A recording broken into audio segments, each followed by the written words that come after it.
Hey Ankita, you joined?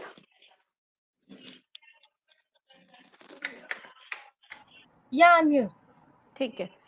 वो president का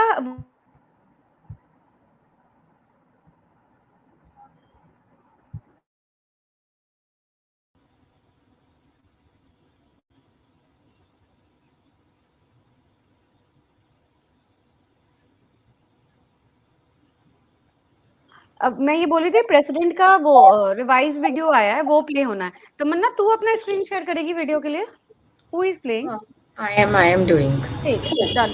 तो वो डाउनलोड कर अभी लो. ये सेशन लाइव तो नहीं है ना? नहीं, I don't think so. It is live Ankita? DRW okay, Yes. It's live. अच्छा, दूसरा. Wait, hold on. अरे यार, तब तो मैं Oh अंकिता. wait. ये डीपी क्या रहा है? अच्छा, उनका नाम है ना.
Can you confirm you can hear me loud and clear? Okay, you can see, right? All is all right, right? Can they hear me? One more. Can they hear me?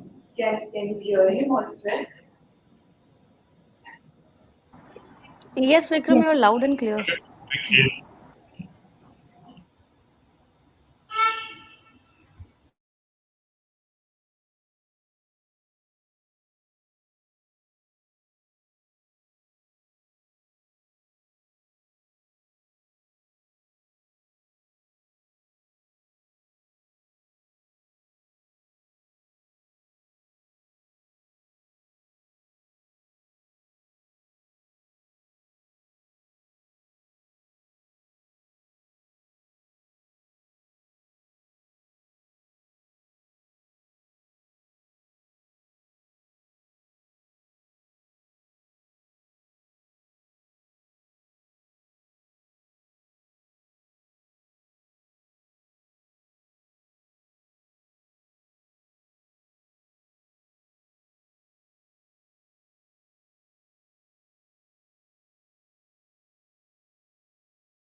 Hello.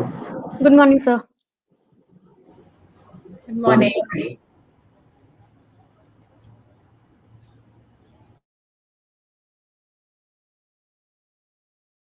Yeah. No, sir.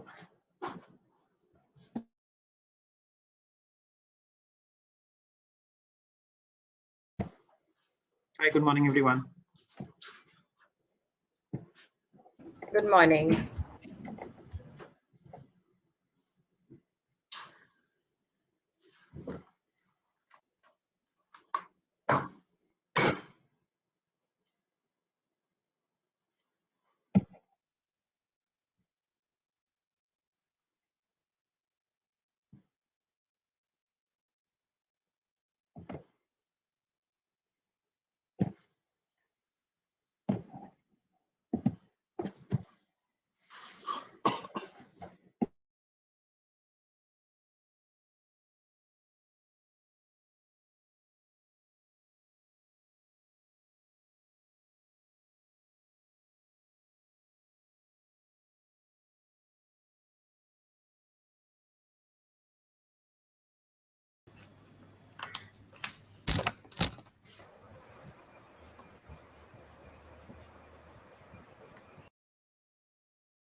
Good morning. Am I audible? Yeah, loud and clear. Super. Okay. And Ankita, I presume you or Tamanna will run the presentation, right? I will run the presentation. We start at 10:30 sharp, correct?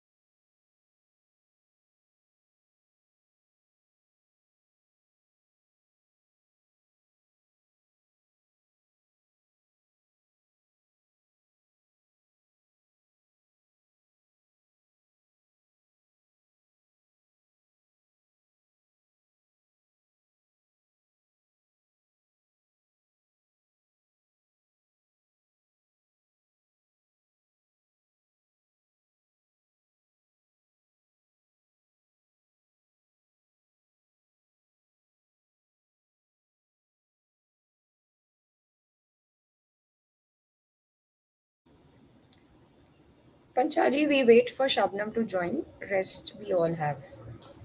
Okay, so once Shabnam join, then we'll go live?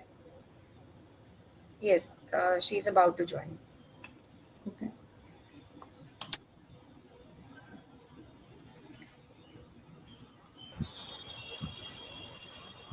Am I audible and visible? Yes. Yes, ma'am, loud and clear. Good. I request everyone to please put their video on.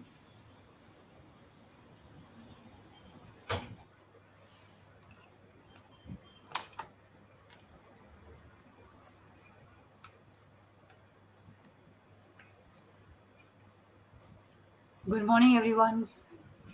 Sorry for the delay. Morning. Hi, good morning. Morning. Hope you're all doing well.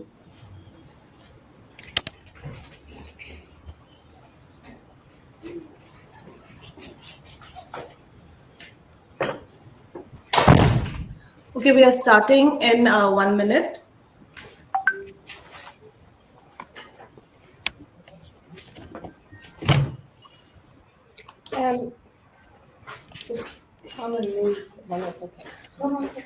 A hearty good morning to all our distinguished guests, speaker, panelists, attendee present here today. It is my privilege to welcome you all to the 5th edition of India Sustainability Dialogue 5.0, organized by United Nations Global Compact Network India, in collaboration with BMW India, Ernst & Young as the knowledge partner, and Sustainiverse as the technical partner for the event. This is the first time we are conducting the Indian Sustainable Dialogue virtually with an expected audience of 1,000 participants.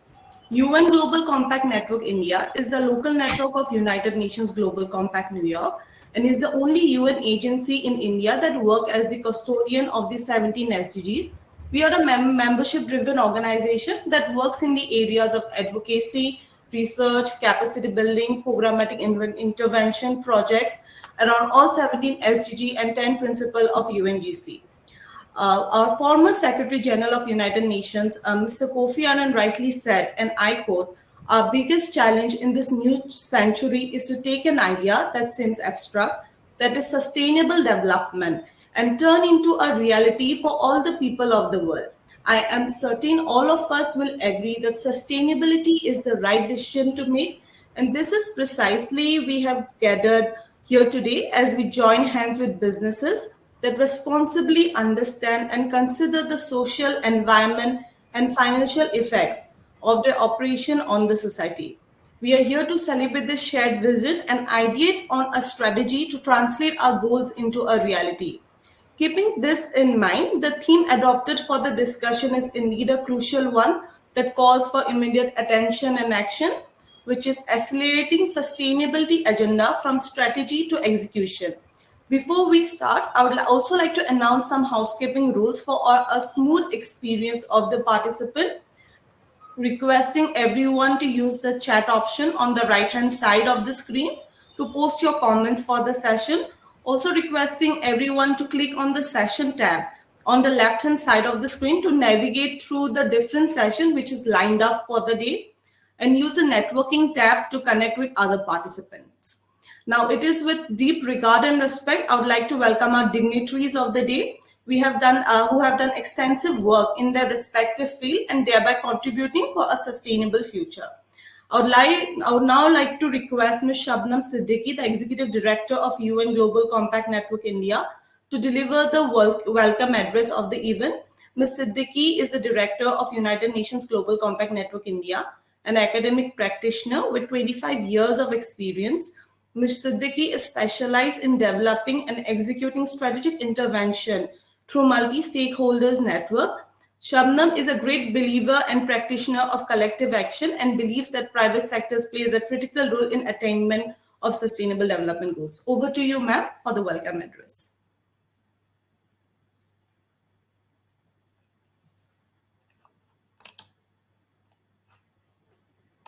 Shabna, you are on mute.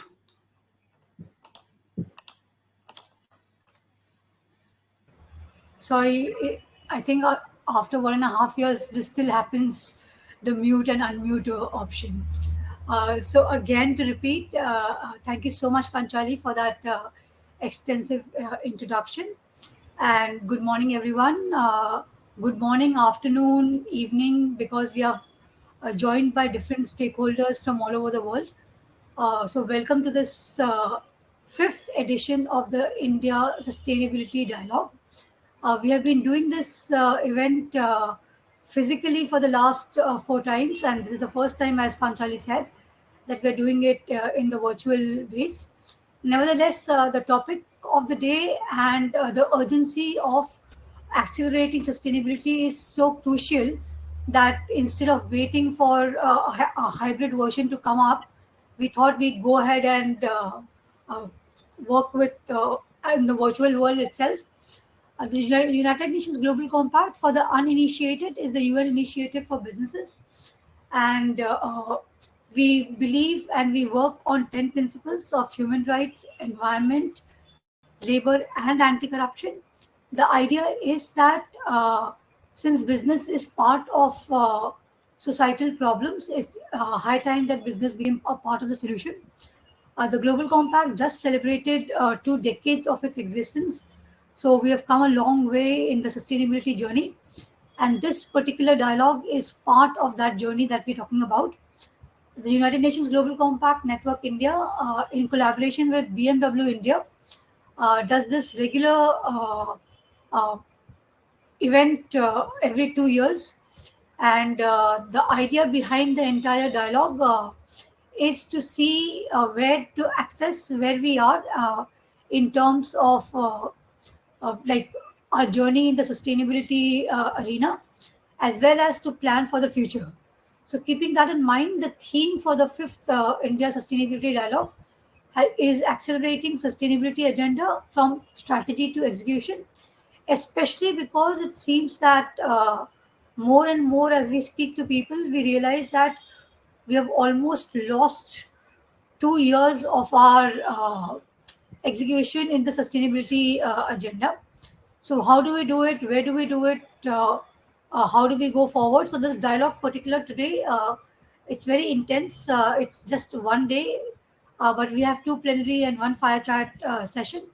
And the dialogue seeks to build consensus within the Indian corporate sector on the measures that can be employed to expand its activities in 3 key themes. The possible impact it can have on businesses and key stakeholders like local communities, employees, supply chain actors, government and civil society, the existing good practices that businesses are following, as well as community stakeholders, and the role of technology and innovation, as well as changes needed to the existing policy environment. Keeping this in mind, we have especially designed 2 plenary sessions. One, the most important aspect of today's working is the ESG factor, because ESG is acting as a driver for facilitating top-line growth, minimizing cost, minimizing regulatory and legal interventions, increasing employee productivity, increasing revenues, and optimizing investment and capital expenditures. Unfortunately, the ESG agenda is not understood by a lot of industries, especially the small and medium industry, as well as we say, the PSU sector. So, Global Compact Network India, in the coming months and in the coming 2 years, would be extensively working with this particular sector to take things forward. And what is also important for us is the entire commitment to climate action, because although as part of the commitment to the Paris Agreement, we had talked about a 1.5-degree agenda. It seems the way we are working at the moment, uh, especially some industries, that we are working on a 3.0 agenda. So we really need to accelerate and share. And as Panchali had mentioned in my introduction, I'm a firm believer of collective action. So it's high time that industries work together. The ones that are doing well can pull up the ones that are not as up to the mark. And how do we take the entire science-based targets together forward is what we are looking at. So with that, I warmly welcome everybody to this India Sustainability Dialogue, and wish great deliberations during the entire day. Thank you so much. Thank you so much, ma'am, for your kind and encouraging word. I'm sure the question you have raised and the matter you have pointed out will surely spark a discussion around this global issue. Now I'd like to invite Mr. Vikram Pawar, President and CEO of BMW Group India, to deliver the opening remarks. Mr. Pawar has been with BMW Group since 2017, when he joined BMW Group India as the president and successfully steered BMW into a position of strength in the luxury car segment. Over to you, sir, for the opening remarks. Thank you, Panchali, and thank you, Ms. Siddiqui, as well. So, Ms. Boyd, you and Resident Coordinator in India, dignitaries, ladies and gentlemen, a very good morning to everyone. So it's our pleasure to partner with the United Nations Global Compact Network India for the 5th edition of India Sustainability Dialogue. This biennial event has evolved as a credible platform for engaging diverse stakeholders in constructive discussions on sustainability-related developments and challenges. And theme for this edition, as Ms. Siddiqui said, accelerating sustainability agenda from strategy to action, clearly lays emphasis on driving the execution focus to realize the Sustainable Development Goals. This becomes all the more relevant as the COP26 meeting in Glasgow will happen in a couple of weeks. We hope the leaders will set a clear, actionable course to deliver the promise of the Paris Climate Summit. But let me talk a little bit about our footprint in India before I proceed and talk about the sustainability agenda here. So BMW Group accords strategic importance to India and views it as an important growth market. Our broad-based engagement in India includes state-of-the-art manufacturing facility in Chennai, a world-class training center in Gurugram, and an international purchasing office that leverages vibrant Indian supply ecosystem for BMW's global sourcing requirements. Not only that, we offer financial products to our clientele through BMW India Financial Services as well. And I'm really proud that we actually make in India, with over 95% of BMW vehicles sold in India actually locally produced in BMW plant Chennai. Also, we have a strategic cooperation with TVS Motor to jointly develop and produce motorcycles, where we leverage our own expertise in vehicle design, development, and the manufacturing expertise of a local partner in TVS. These are being exported to various international markets, thereby we are actually, as BMW, making in India for the world as well. We also have a non-profit entity, BMW India Foundation, driving our corporate citizenship agenda.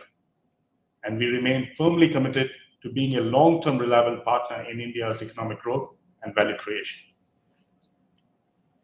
So let's talk about sustainability a little bit. So I think sustainability has become a critical dimension in redefining growth and development paradigm for the future. And the SDGs, the Sustainable Development Goals, are at the core of the 2030 agenda. And I think as a global action plan to shape economic progress, they are the right, ecologically compatible, and in accordance with the social equity.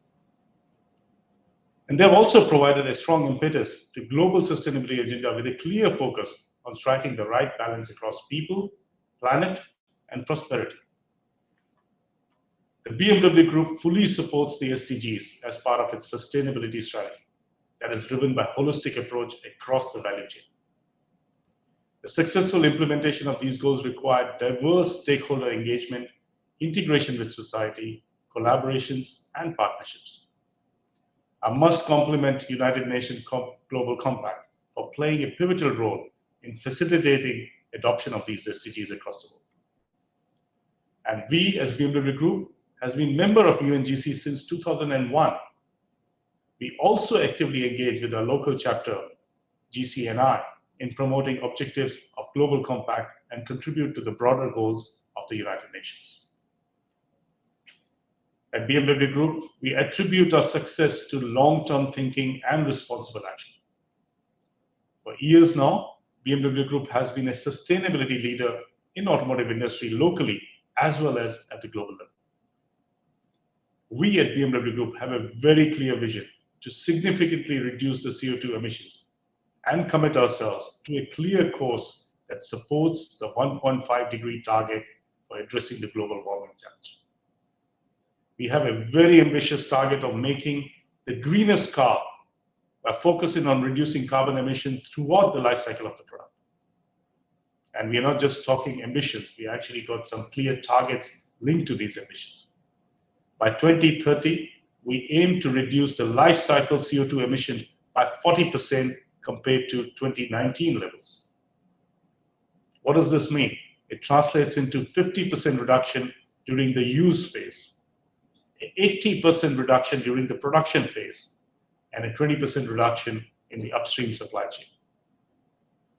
We are also very determined to attain the goal of a full climate neutrality over the entire value-added chain, latest by 2050. So, ladies and gentlemen, we all know the global automotive industry is witnessing a structural shift.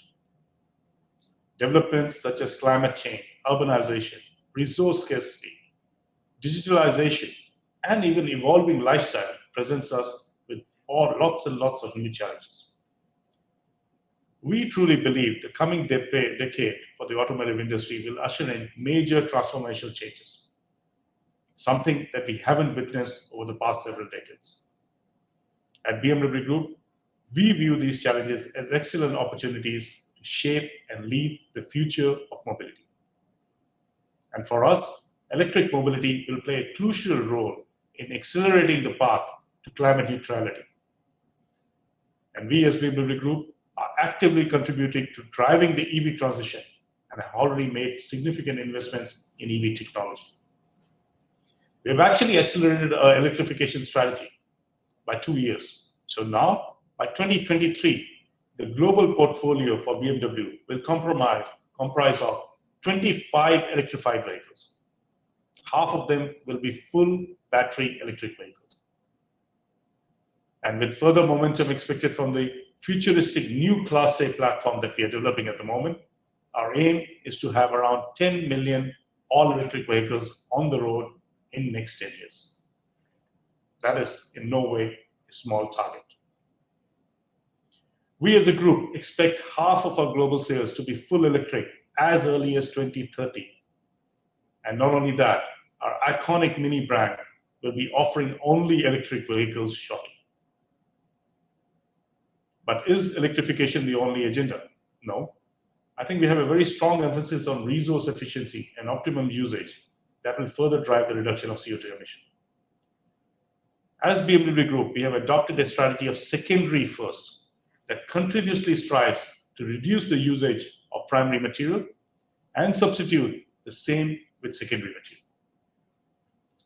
Currently, the vehicles manufactured by us use 30% reusable and recycled material. And the plan is to successfully raise this figure to 50% without compromising on safety, reliability, and quality of the material.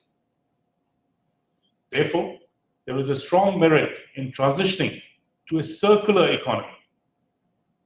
And I think as BMW, we are calling it circular first, because we believe it is not only required from an environmental perspective, but also from an economic aspect, because it addresses the scarcity of the primary material, resulting in steep commodity price increase.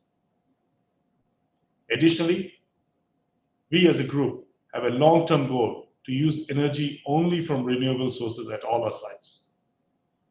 At BMW plant Chennai, currently, solar energy contributes to 42% of our total energy requirements. And we target to become 100% green within a few years. We firmly believe the iconic change defined by electric mobility is inevitable in India as well. However, it requires a comprehensive approach to make it a success. We as BMW Group fully support the Indian government's vision of 30% electrification of new automotive fleet by 2030. However, realizing the vision will need long-term enabling policy roadmap and concerted efforts by all the stakeholders. We sincerely appreciate what the government has done till now, in terms of, if you look at promoting electric mobility through the National Electric Mobility Mission Plan of 2030, or the FAME-1 scheme that was launched in 2015, followed through with the FAME-2 in 2019. But unfortunately, it has not yielded the desired results yet. If you look at it from a customer perspective, they're concerned about high acquisition costs, vehicle performance, range anxiety, and also lack of charging infrastructure. We as OEM expect long-term roadmap regarding tariffs, regulatory framework, charging standard, and infrastructure development. And we have a lot of experience in this, because from a global experience, the current focus should be and must be on creating that first wave of demand from our customers. And we believe reduction in import duty for imported BEVs for a limited period of time of 2 years will really encourage automotive OEM to introduce electric vehicles from their global portfolio into India fairly quickly. And that will create demand before the supply network can be created in India. And I think the industry also needs a long-term roadmap providing policy transparency that has some kind of a stability over the next 7 to 10 years. And I think we have to appreciate that this is a prerequisite for planning manufacturing investments in India. If this is coupled with the rapid expansion of the charging infrastructure with adequate mix of fast charging stations, then we can clearly see the drive for electrification in India to be a success. We are already committed to this. Like I said, it is not that we are just talking in words, we are putting very clear targets. So we will be launching our full electric vehicles next year. We will also be keen to invest in local manufacturing of them. However, localization will require reasonable volumes and long-term stability of the market demand. A strong market development will create the necessary foundation to drive significant investments in medium to long term. And we as BMW Group follow a very holistic sustainability approach. It's not only about electrification, it's also about the social commitment, which is firmly embedded in our corporate culture. For us, social sustainability is broadly about understanding the impact of business action on people and society. It includes employees and extends to marketplace, communities, and society. It is also important to actively engage and channelize resources to help build resilient communities that can face future challenges. In this context, BMW Group is proud of its partnership with United Nations Alliance of Civilization. Together, we launched the Intercultural Innovation Award to strengthen efforts in bridging cultural and religious gaps and in fostering social peace in multicultural society. I'm really pleased to inform that few not-for-profit organizations from India have also been proud winners in the past. As BMW Group India, we've always been a very responsible corporate citizen. We're almost 15 years into the country now, and we've always made sure that we are fully committed to our social responsibility. That's why we set up the BMW India Foundation, which is a not-for-profit organization to drive a CSR agenda in India. The focus of this foundation is only threefold at the moment. We keep it on skill development, road safety, and health and hygiene. But we also endeavor to have deeper engagement with the communities on ground around the plant in Chennai, helping them lead better lives. Before I conclude, let me re-emphasize that corporate sustainability is an investment in our future. It will continue to play a significant role in long-term economic success of the BMW Group. Actually, the words that we use inside the company now is that it's not about sustainability being an agenda. It's about us making BMW sustainable. So I'm very confident that today's dialogue will provide an excellent opportunity for sustainability practitioners across the globe to share knowledge, exchange learnings across sectors, and surely will enrich with important insights that can be integrated into our policy making and corporate actions. So thank you, ladies and gentlemen, and I wish you a very fantastic day ahead. Thank you very much. Over to you, Panchali. Thank you so much, Mr. Pava, for your inspiring word and truly setting the tone of the discussion. Now we have Mr. Srivastava Anjana, lead partner for decarbonization at EY India. Due to some personal emergency, Mr. Tyagi was not able to join. So Mr. Anchan has joined to deliver the theme address. He has around 23 years of experience in business consultancy practice. His key area of expertise comprises decarbonization, energy transition, supply chain transformation, capital project lifecycle management, and procurement excellence. Over to you, Mr. Anchan, for the theme address. Thank you, Panchali, and thank you, my fellow panelists, for setting up a very excellent context for this session. EY is the knowledge partner for this summit, and we are addressing a topical theme, which is accelerating the sustainability agenda, moving from strategy to execution.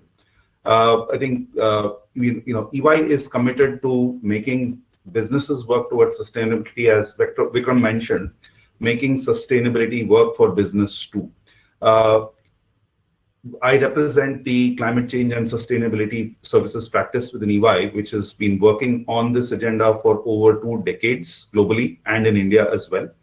And we are working towards helping businesses achieve their goals and play a crucial role in achieving the UN Sustainable Development Goal agenda and tackling climate change in a very time-bound manner. Panchali, if you want to just project, share the presentation. While our presentation is being put up, in terms of context, what we hope to achieve maybe over the next 15 minutes is just lay out how we are thinking about this in 4 aspects, right? So one, why do we need to act? What is the imperative before us in terms of mitigating actions that we are seeing events requiring us to do? Then what are goals that we ought to set? What regulators are expecting corporates to do? Then segue into very specific actions that need to be taken, in terms of reinventing organizations in line with abatement initiatives, sustainability initiatives, and at the end of the day, achieving goals that have been set. Now, I'll start off with a truism. Sustainability is now becoming a very real global priority, right? And it's driven by 2 aspects. One is there are climate events that are forcing actions and reactions to the same, right? And we are seeing events, be it forest fires, be it flash floods globally in the country as well. And this leading to greater awareness and therefore the recognition for action. What we are also seeing is that there is a greater cognition amongst governments and regulators in order to create markets for facilitating actions. So there is the Paris Accord, but there are also actions that the Indian government has taken with regards to commitments around reducing emissions, but also providing an investment climate for renewable sources of energy. There is also the further focus around sustainable financing in order to ensure that any form of investment, be it in energy substitution or process reconfiguration, are also taken forward, right? So we are seeing an enabling greater awareness and an enabling mechanism gradually being put in place for the transition to be executed. That being said, there is far more to be done, and our climate change and sustainability practice help our clients understand pressures that are associated with some of the challenges associated with the transition, as well as evaluate options that could mitigate the outcomes of climate change and drive transitory actions. Our focus in today's presentation will be around goals and the reporting of actions vis-a-vis the goals that are set. Let's move to the next slide, Pankaj. So I'd want to introduce the concept of ESG. Shabnam spoke about ESG as a very critical facet that has come to the fore in the sustainability dialogue. ESG essentially stands for environmental, social, and governance. And on the bottom left of the screen, you see various aspects that companies are being increasingly measured on with reference to their stated actions with regards to the building blocks, right? So under environmental, you see climate strategy, water-related risks, and eco-efficiency. Vikram spoke about circular, and therefore how are we bringing circularity into the conversation. There is social, which is associated with health and safety in the occupational context, human rights, and social impact on the broader communities. And from a governance and economy standpoint, it is putting in place the internal systems of practice control for corporate governance, for compliance, and measurement with regards to performance on discrete metrics. Now, from a driver standpoint, we are seeing there being a trifecta of impact. So one is with regards to stakeholders, and this could be from the society at large, from those who are investors in organizations, as well as regulators, right?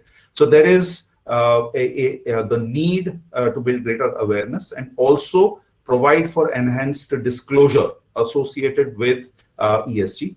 These disclosures are non-financial in nature, and therefore we see these parameters being taken into account in reporting standards, but also in investment decisions that are being undertaken internally, as well as by those who are external investors. In terms of the link to value creation, I think it's important to highlight that over the last, let's say, 3 years, we have seen an increased salience and correlation between ESG performance and the ability to create value. Shabnam spoke about revenue realization as well as cost efficiency. So there are very clear initiatives that could be undertaken for corporates to be able to align what are initiatives in the sustainability agenda, but linking that towards broader the creation of greater shareholder value. There is also the need to value creation through regulatory and legal interventions. We call it the license to operate, and therefore adhering to the same. But everything put together, this is about creating long-term value, right? And therefore, we genuinely believe that the focus on ESG, the recognition of the pressures that come to play will drive value creation. Just to close out in terms of the metrics, there is now a unifying focus in terms of putting in place metrics from a governance standpoint, in terms of having 21 core and 34 expanded metrics. And this is being driven by various organizations in order to drive, let's say, a common basis for reporting ESG performance and tracking the same, and therefore driving decisions going forward. Could we move to the next slide, please? So we spoke about investors, right? I think as we look at organizations evaluating ESG as a value driver, I think it's important to recognize that institutional investors are keenly looking at ESG performance. We see a clear correlation between entities that have taken very meaningful actions on the ESG agenda, defining goals, communicating actions, and then reporting on performance vis-a-vis those initiatives, and therefore where they're netting out vis-a-vis their long-term goals. We see greater retail investor interest in terms of non-financial disclosures, right? And there being a greater comfort with those organizations, with those entities that have very clear, meaningful interventions on the ESG agenda. right? So just wanted to leave the group with the fact that this is going to only become more prevalent.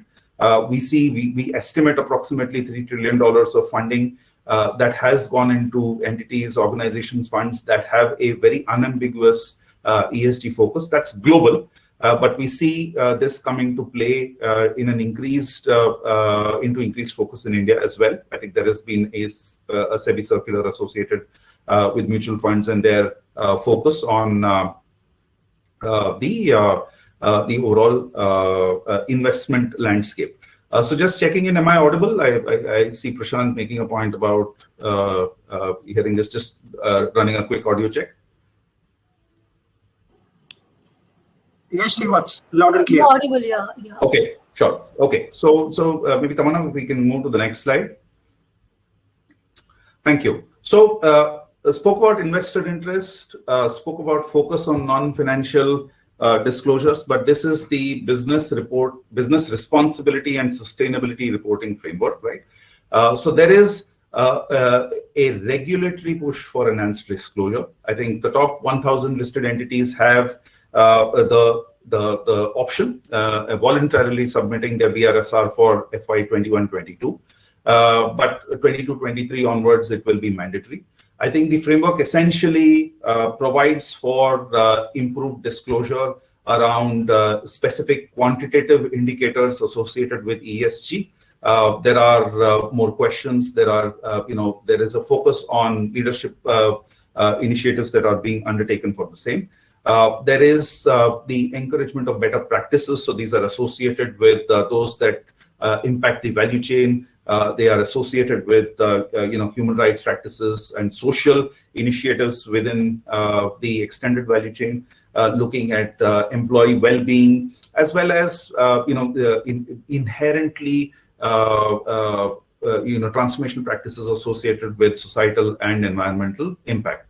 And lastly, integration of leading frameworks, right? One of the challenges thus far has been there being a multitude of reporting and measurement frames in place, be it GRI, or SASB, etc. But BRSR looks to integrate the same and provide for one unifying frame of reference in India to take this forward, right?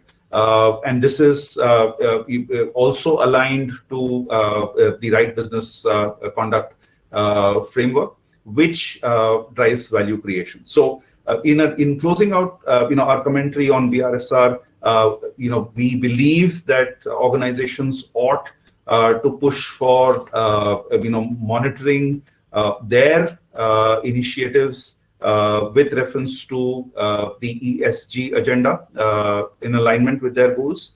Undertake a materiality assessment, which is to say, where do we stand today, and therefore say what are very specific initiatives that need to be undertaken going forward.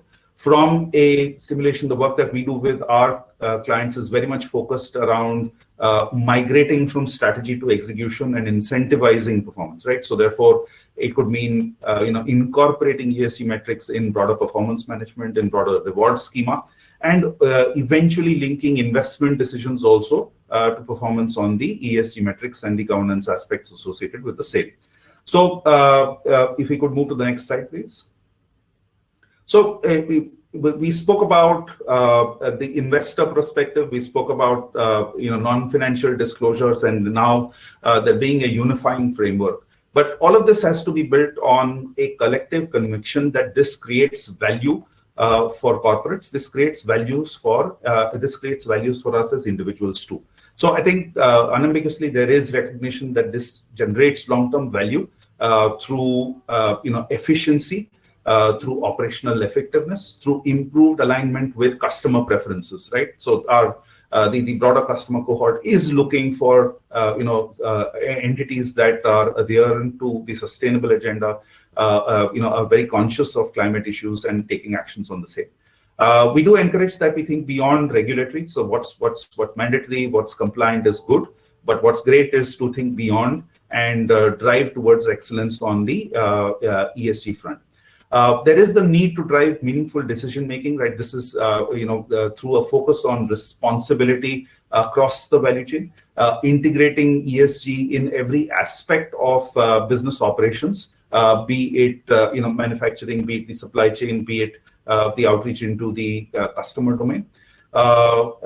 Enhancing stakeholder relationships, right? So when we speak about our stakeholders, we have customers, we have contractors, we have communities that we engage with, but how do we co-opt them into the overall ecosystem for sustainability in line with this? Because execution in isolation is not going to deliver on the outcomes. There is the need to have a very clear, cohesive ecosystem that is built out for the transformation. The penultimate point is around innovation, right? This provides a very unique opportunity with investor pressure, with regulator expectations and compliance, etc.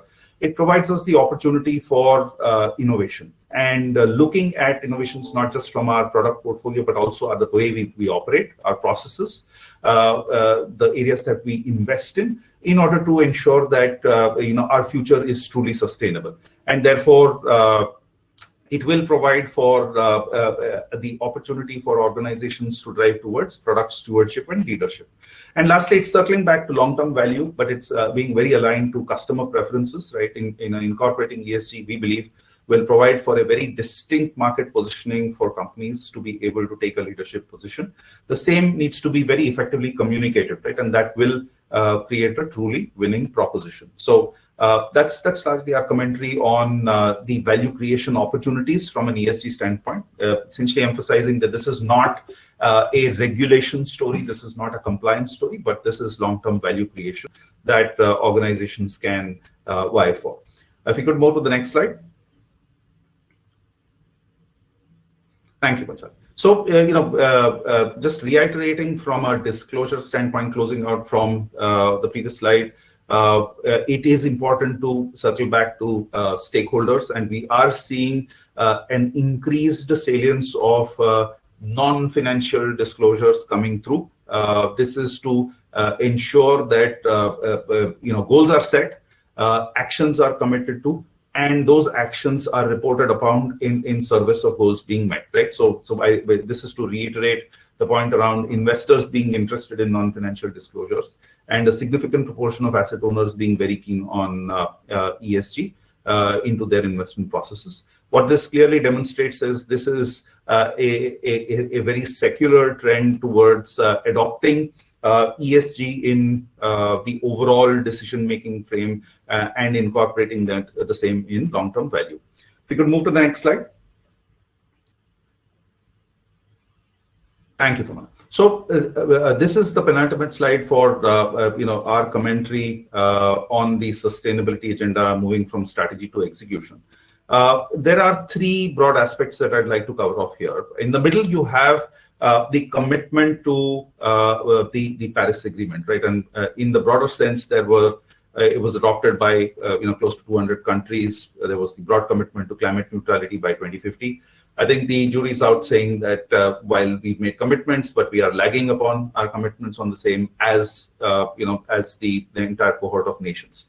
From an India perspective, I think there are NDC targets that were committed to, and we are largely on line to deliver upon the same, be it the reduction in emissions intensity or an increased salience of renewable energy in our overall energy mix, which represents a very significant achievement. But the same being said, there is more to be done. I think there are initiatives that the government of India is putting in place with regards to perform, achieve, and target or energy efficiency.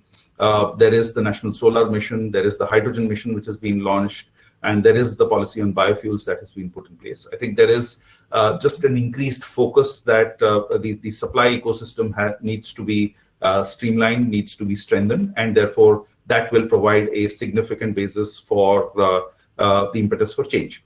I would want to conclude with what we have on the left, which is decarbonization drivers, right?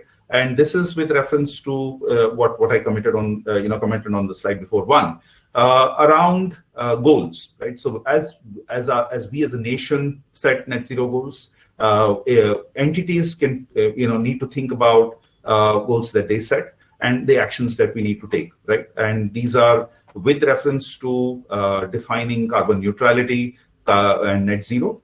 Having deployed the same, then looking at technological innovation, right? And therefore saying, what do we do to reinvent ourselves, both from a product and process standpoint?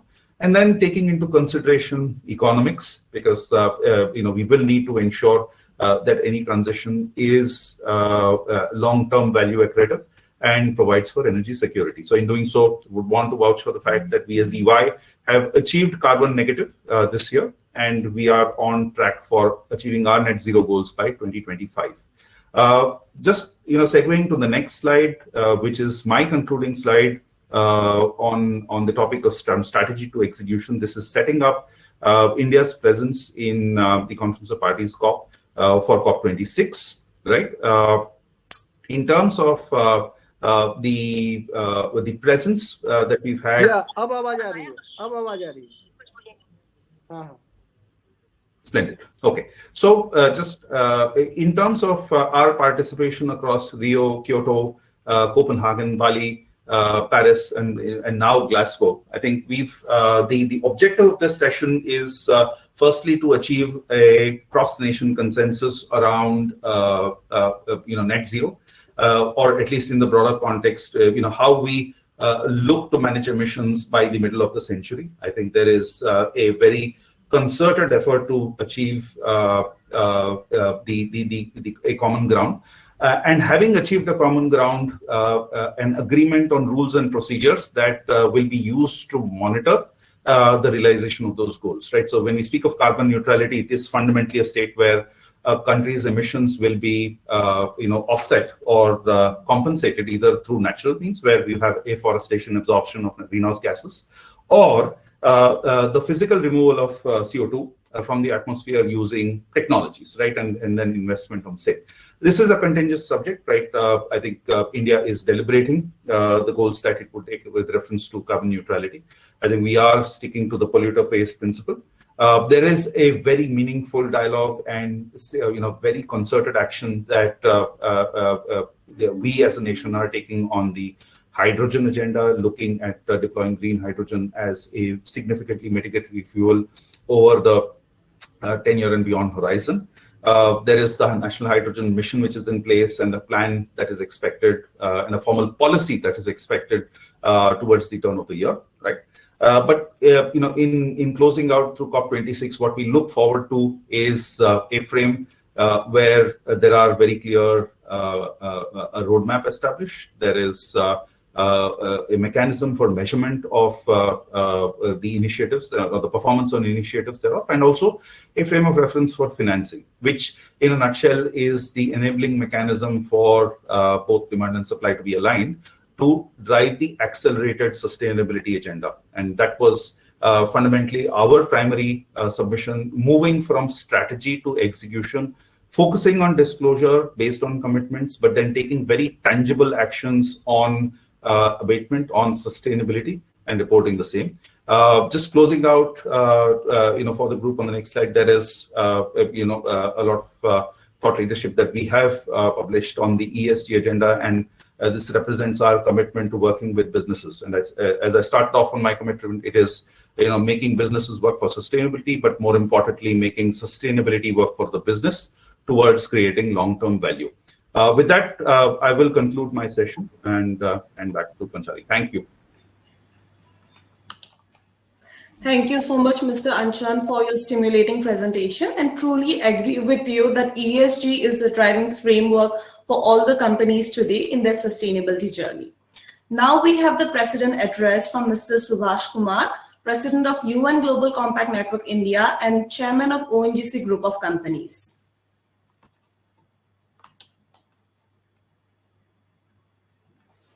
I'd request the technical team to play the video.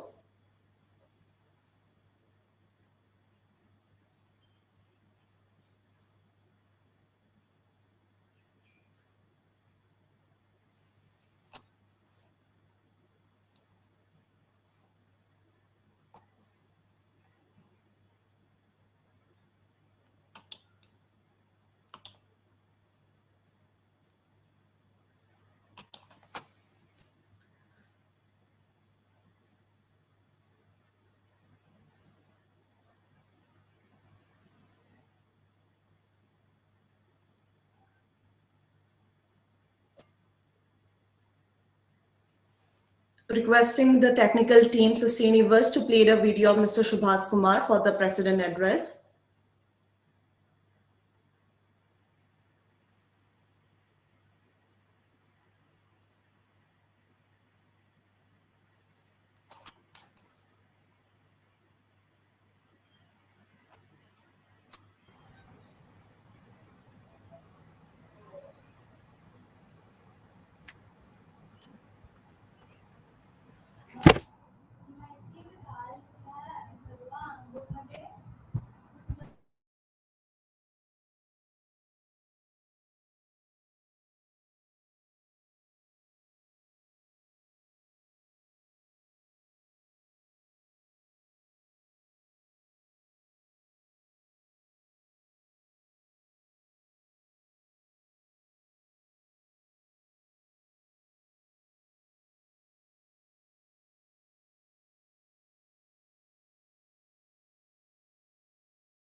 Namaskar.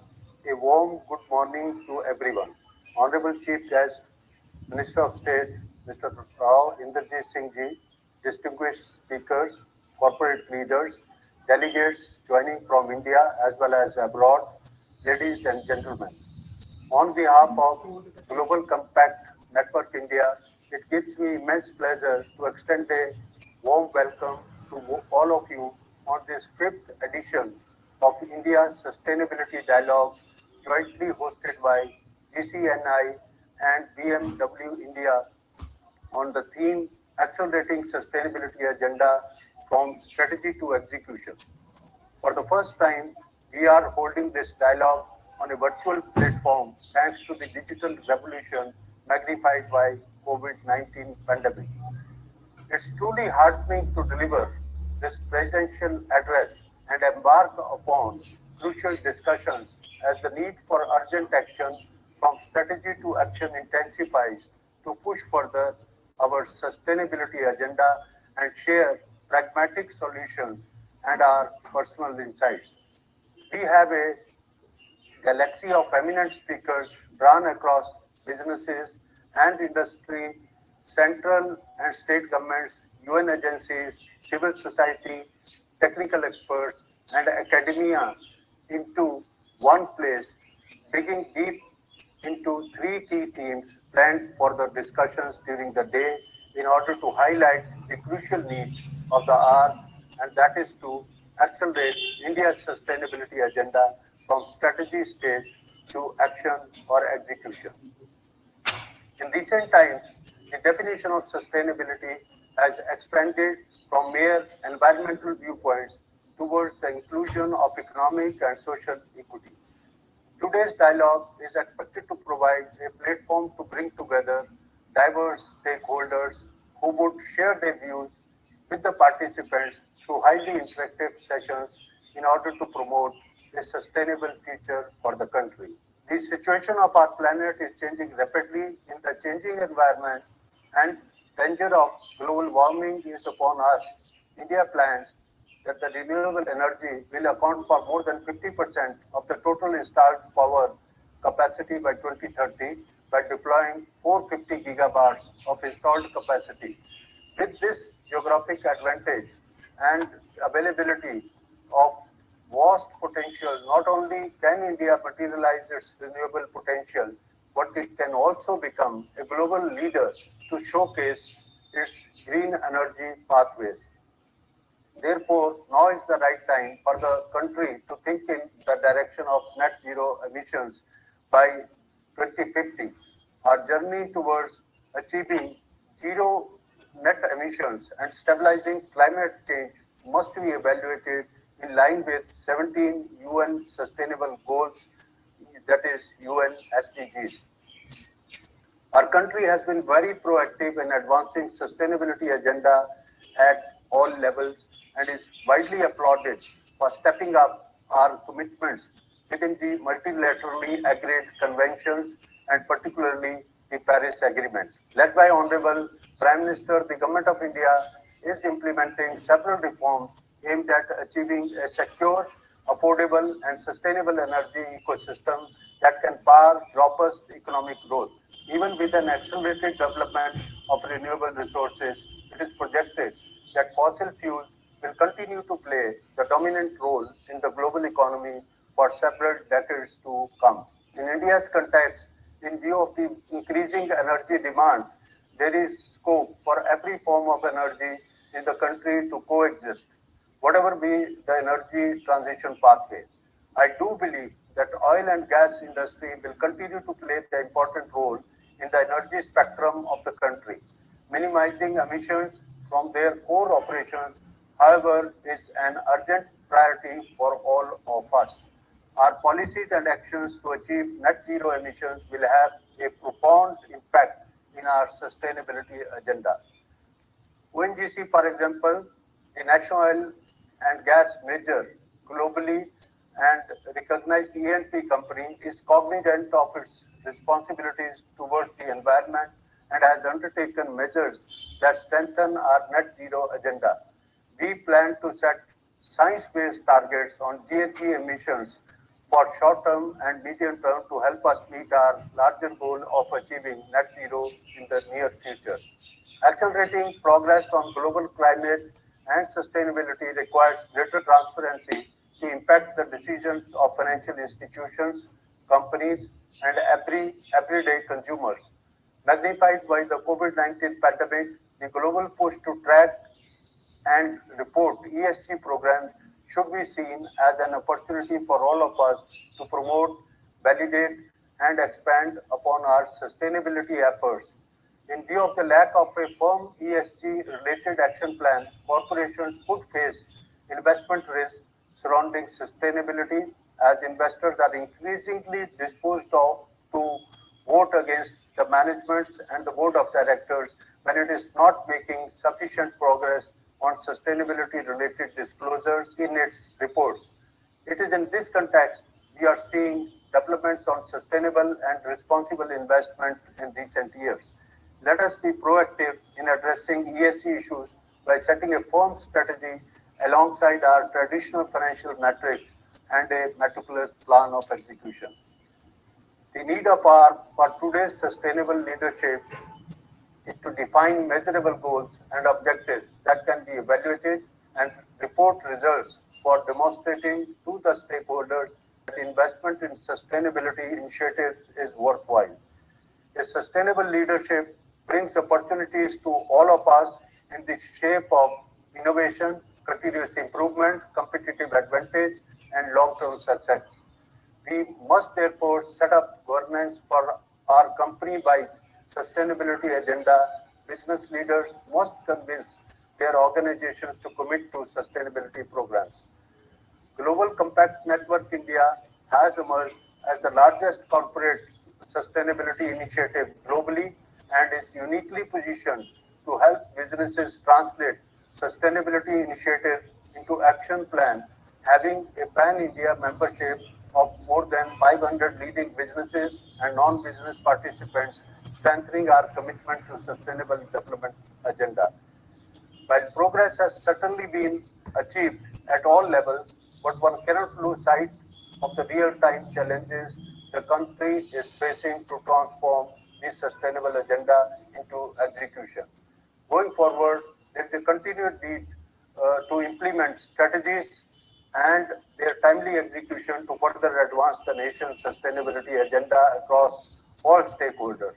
I would like to congratulate UNGCNI, BMW, and Knowledge Partner EY for organizing this event.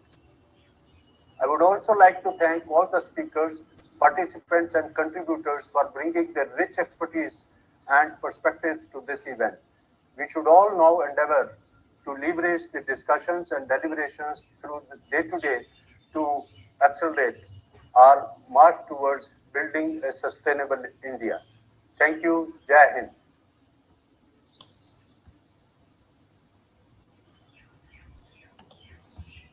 Thank you so much, Mr. Kumar, for sharing the video message, which has really fascinated me. I'm sure the audience as well. Now we have Ms. Deirdre Boyd, United Nations Resident Coordinator for India, to deliver the special address for today. Ms. Boyd, a national of Ireland, is the UN Resident Coordinator for India since July 2021. Ms. Boyd was previously a UN Resident Coordinator in Thailand and in the Republic of North Macedonia. She also served in the Office of United Nations Secretary General, New York, as a Deputy Director of Development Affairs. Over to you, Ms. Boyd, for the special address. Thank you. Good morning to everyone. And special thanks to Global Compact Network India, together with BMW, for convening this timely dialogue. I think it's timely because we're now in the decade of action for achieving the Sustainable Development Goals by 2030. It's timely because the UN Secretary General has called Code Red for the climate crisis. And it's timely because we are embarking on our global and national recovery from the COVID pandemic while still uncertain of what the future may bring. I don't think any of us have seen a catastrophic risk of this scale or a global slowdown of this intensity in our lifetimes. Demand declined, incomes fell, and livelihoods were put on hold. And the pandemic took an exceptional toll on the 1/5 of our global population that are the bottom rung in terms of poverty. A similar threat is posed by climate change. As the latest emissions report says in its title, the heat is on. And yesterday, while launching this report, the UN Secretary General pointed out we are still on track for climate catastrophe, even with the latest announcements that have been made. And this emissions gap, the Secretary General has said yesterday, is a result of a leadership gap. So I'm glad to say that today's meeting ends with a session on leadership. You know, we can make a choice as businesses and industries to really address climate change through the actions we take now, and also to write in resilience into the DNA of the post-COVID world. In this, Indian businesses will play a leading role because it's you who will find the solutions for the next global shock, the innovations to withstand the next crisis. So I think the question today is what does sustainability really mean for us? What does it mean for a CEO or for a chief sustainability officer? I think it means rethinking products and services. How do they include marginalized communities? Are these marginalized communities producers of resources? Are they negatively or positively impacted in any way? Leaving no one behind, which is doing development from the bottom up, is at the heart of the sustainability agenda for 2030. It means taking a close look at supply chains, the full production cycle, not just the end product, from net zero emissions and zero waste to a full circular economy of production. It means building more sustainable companies, and this goes beyond just greening our buildings or our operations. It's going one step further and guaranteeing fair wages, make way for women on your boards, in your staff, in your production lines. It means disruptive innovation. As the leading players in frontier technology, you're the best place to give us AI, artificial intelligence for good, storage solutions for renewable energy, e-mobility, and so on. It means also bridging the gap between business action and the big picture. For instance, set up a youth skilling project, but also have a clear path from that project to boosting job creation at the macro level. And it means completely rethinking the idea of success. The communities you touch, the women-led businesses in your value chain, those whose livelihoods are linked to you, they should also count as shareholders. Sustainability is not just a moral imperative, it's a good business, because green businesses, sustainable businesses are future-proof. I don't need to remind you, and I think the presentation from Ernst & Young was very clear, that investors and consumers are looking at your values and your sustainability more and more every day. We have the unique privilege, I think, to work in a country as full as opportunity as India, the fastest growing major economy in the world, thanks to the dynamism and drive of its private sector. Even as foreign direct investment inflows globally declined, India bucked the trend with flows rising 27%, making India the 5th largest destination for foreign direct investment. And investors have a reason to bet on India because of its demographic transition. With millions of Indians reaching working age every year, there will soon be 1 billion working age women and men. And this is an enormous market and an enormous engine for profitable opportunities. So the question is whether India's business leaders can create value and jobs for India's young people, especially for women. Women's participation in the labor force is still relatively low, and no country has achieved full economic growth without increased participation of women in the labor force. So I think a green, inclusive economy means clean, quality jobs and opportunities that India's youth can pursue with pride and dignity, and that can help create a better future for all. India's strong economic fundamentals, its technological endowments, and its future-facing business community suggest that this demographic dividend is achievable. So through your support, we can really accelerate the government's efforts in achieving the SDGs and even have a realistic ambition of meeting some of the targets before 2030. So I look forward to your ideas for the future and a better new normal. Thank you. Thank you, Ms. Boyd, for sharing your valuable insight on the subject. Now, before we move on to the first panel session, I would like to invite Mr. Vinod Pandey, Director, External Affairs and CSR, BMW India, to deliver the vote of thanks. Over to you, Mr. Pandey. Thank you, Panchali. Respected Ms. Boyd, Mr. Subhash Kumar, Sri Vats, Vikram Pava, and Shabnam Siddiqui, please accept our sincere gratitude for participating in today's inaugural session, sharing your valuable perspectives, and inspiring us with your thought leadership. It makes for a great start to the event, setting an excellent context for the sessions ahead. The deliberations of opening session clearly emphasize that achievement of ambitious sustainable development goals will require not only focused individual commitment, innovation and technology adoption, but also constructive partnerships among stakeholders. It is heartening to see the way India's sustainability dialogue has evolved over the years, bigger, more engaging, and impactful. We owe this success to the continuous support and encouragement we get from distinguished speakers and participants. I take this opportunity to thank all the eminent panelists for kindly agreeing to join us today. We acknowledge your contribution to the cause of sustainability in your respective fields and look forward to hearing your views in the plenary sessions ahead and benefiting from your experience and expertise.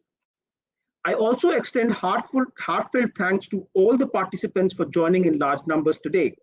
It's your active engagement that has made this event an overwhelming success.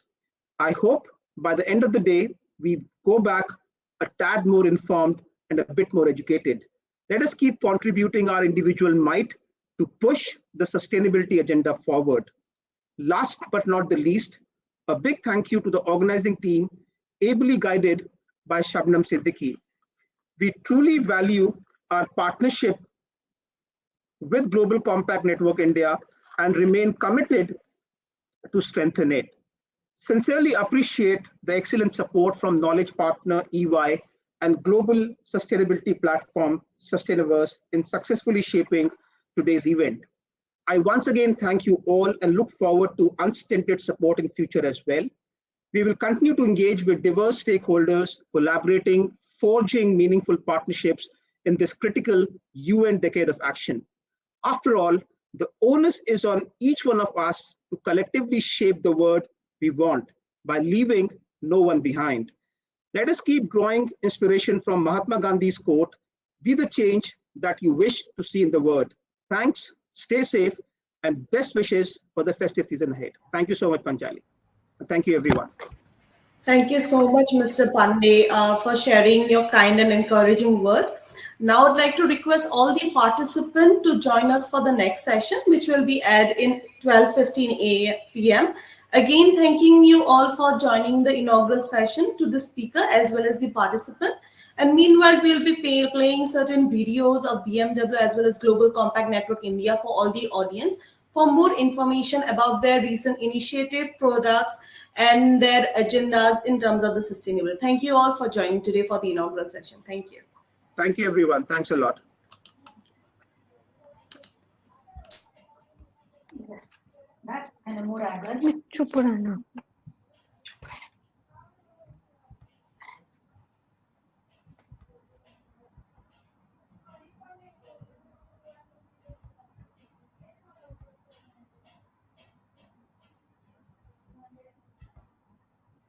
Where does the circle begin?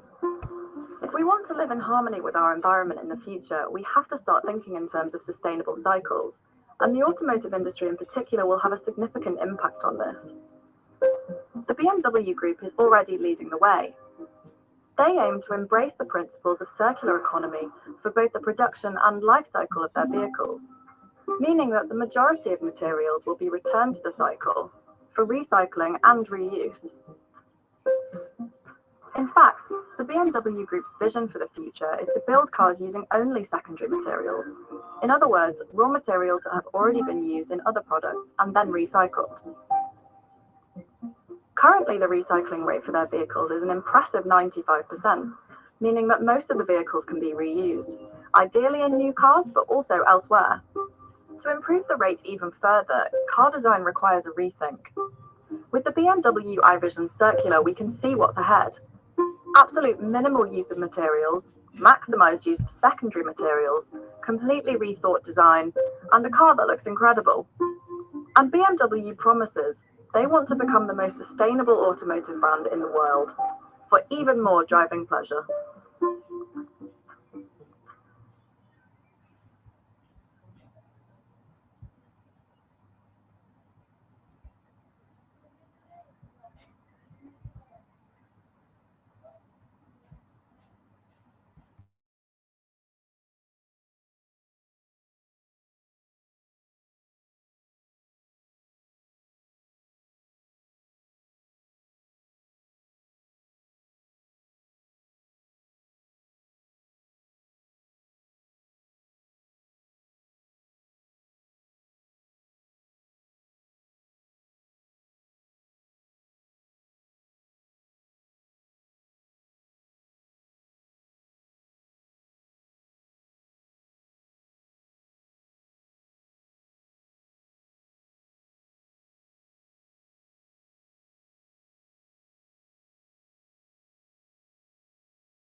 What keeps us going? The BMW Group says we will build the greenest electric car. They want to answer the question of how to produce cars and still be as careful as possible with resources and the environment.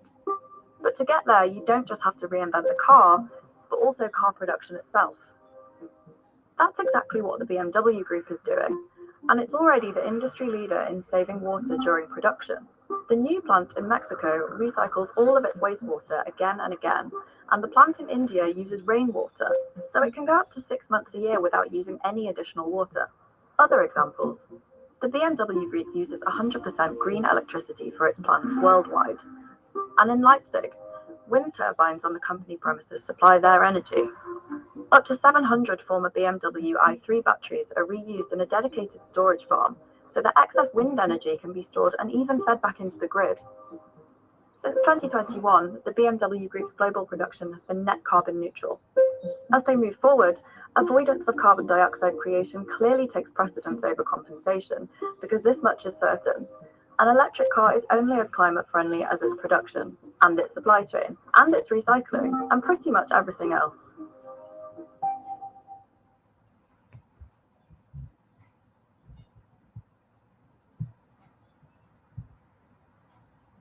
What sparks our passion?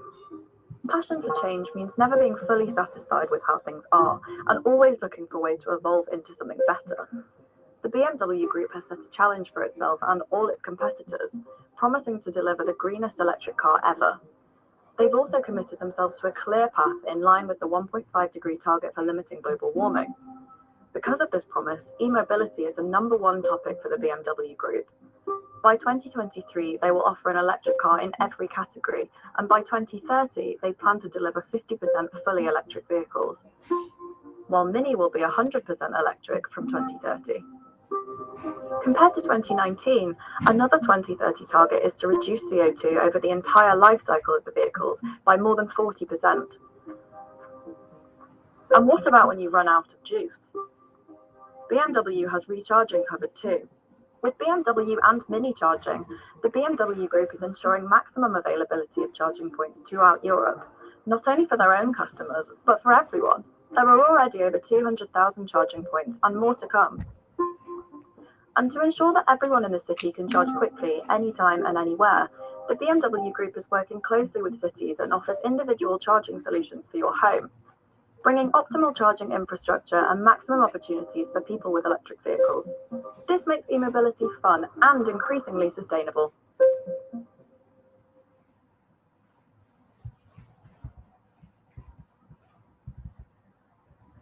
What makes a city? Looking to the future, it's quite clear.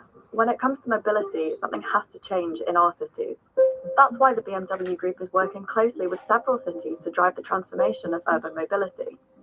Together, they're developing methods and digital tools to help manage inner-city traffic and optimize mobility for commuters. This will ensure a better distribution between cars and other modes of getting around and make more space for everyone. The BMW Group are also working on other innovative ideas, like e-drive zones, which have already been introduced in more than 80 major European cities. Within these zones, the BMW Group's plug-in hybrids, which currently number more than 250,000, automatically switch to electric mode using geofencing technology, helping to protect the climate in the city. There's even more. With the BMW iVision Ambi, the BMW Group is exploring geofencing technology even further. The maximum possible speed of the two-wheeler changes according to the road, cycle path, or park being travelled. With ideas like these, a new sustainable urban future is possible for all of us.